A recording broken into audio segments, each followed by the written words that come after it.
मेरा नाम नाजिया है। मेरे पिताजी का नाम शकील है। मैं मोहल्ला नगलसीगढ़, थाना सिकंदराबाद, जिला हाथरस की रहने वाली हूँ। मैं 5 साल से पीड़ित की जा रही हूँ। 5 साल से मुझे मेरे परिवार को मारा जा रहा है। मेरे छोटे छोटे भाई हैं, मेरे पापा मजदूरी करते हैं। ये लोग 5 से मेरे संग सरफराज बहुत बुरी तरीके से मारा पीटी की जा रही है। मैं स्टूडेंट हूँ, मुझे पढ़ने नहीं दिया जा रहा, मुझे बाहर निकलने नहीं दिया जा रहा। मेरे परिवार को जान को खतरा है।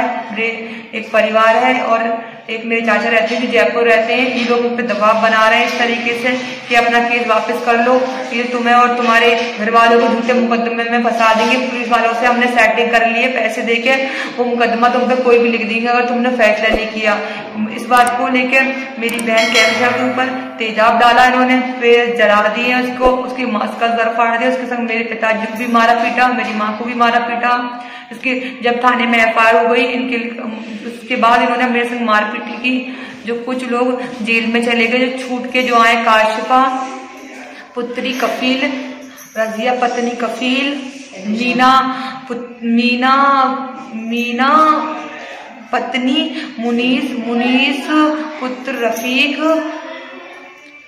कलीम पुत्र सलीम और इसके लड़के और आस मोहम्मद, सबाना, इसके परिवार पूरा, बीबी के पूरा लड़के सब परिवार इनका, दिन्नू, आकिल, अमित और इसकी जो अलीगढ़ में 2 हदीस की 4 बहनें, वो सब अलीगढ़ से आ जाती है। एक नौखेल में रहती है, एक कटरे में रहती है, गोलू, मुबीन और कुलसुम, नौसे, मोनिस, मोनिबा, मोइन, ये सब लोग और इसके जो बहन हुई हैं इसराइल, ये सब लोगों पे मुकदमे लगे थे। ये सब लोगों पे दबाव बना रहे हैं मारने के लिए ये लोग। और समीर, ये लोग सब मुझे बहुत गंदी भद्दी गालियां दी थी, मारपीट की थी।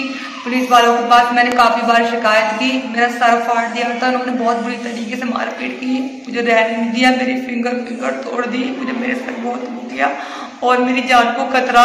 ये लोग मुझे मेरे परिवार को जान से मार देंगे, मुझे रहने नहीं दिया रहा। मैं अपना घर बेचने के लिए मैंने अपने घर पे स्टिकर भी लगा दिया। हदीस एक स्टिकर और कफील और कलीम, ये सब इसके साथी हैं। ये लोग मेरे साथ, मेरे परिवार के साथ कोई भी घटना घटित कर सकते हैं। ये कह रहे हैं आग लगा के जला के मार देंगे, जैसे हाथरस वाली लड़की के साथ किया था। अरे उस तरीके से तेरे साथ भी करेंगे, तुझे रहने नहीं दिया जाएंगे।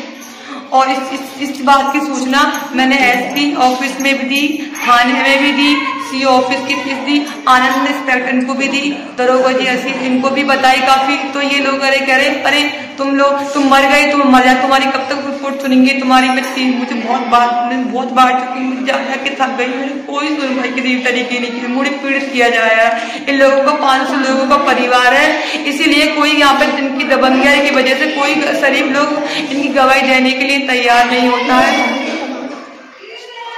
मुझसे और मेरे परिवार को बस इन लोगों से बचाओ। मैं अपने घर से निकल नहीं पा रही हूँ, बाहर से मुझे सेफ्टी चाहिए, मुझे मेरे परिवार को मुझे सेफ्टी नहीं मिल रही है। मुझे जिस तरीके की कल की घटना,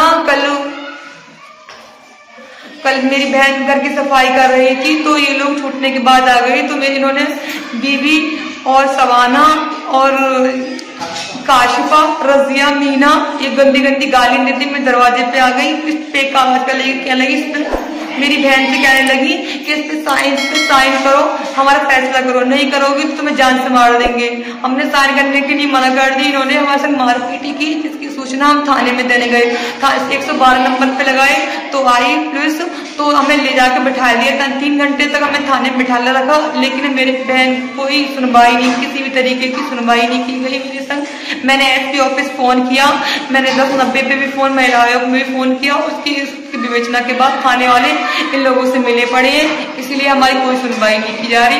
हमें बुला के हमें डांटा जाता है, हमें चिल्लाया जाता है। हमारे दरवाजे पे आते हैं, हमारे पास पैसे नहीं है, हम पैसा कहाँ से लाए। मैं कोई सुनवाई किसी भी तरीके से जान की खतरा मेरे परिवार को। बस योगी जी, मोदी जी से गुहार लगा रही हूँ, बस मेरी सेफ्टी करा दीजिए मुझे यहाँ पे रहने के लिए। हम गरीब है, हमारी कोई सुनवाई नहीं हो रही, हम कहाँ से पैसा लाए। मेरे पापा मजदूरी करते हैं, बिल्कुल मैं थाने में जा के थक गई। थाने वाले कहते हैं कि नहीं है, अगर उनका मुकदमा लिखेंगे तो फैसला कर दोगी। यार मुझे थाने से भी दबाव मिला है कि फैसला करने के लिए, अगर तुमने फैसले नहीं किए तुम्हारे ऊपर भी मुकदमा लगवा देंगे झूठा। वो भी यही वाली बात कह रहे हैं, बिल्कुल थाने वालों के पास जाओगी, थाने वाले तुमसे ऐसा कह रहे हैं तुम्हारे ऊपर, तुम जाओगे थाने में, कोई सुनवाई नहीं की जाएगी तुम्हारी।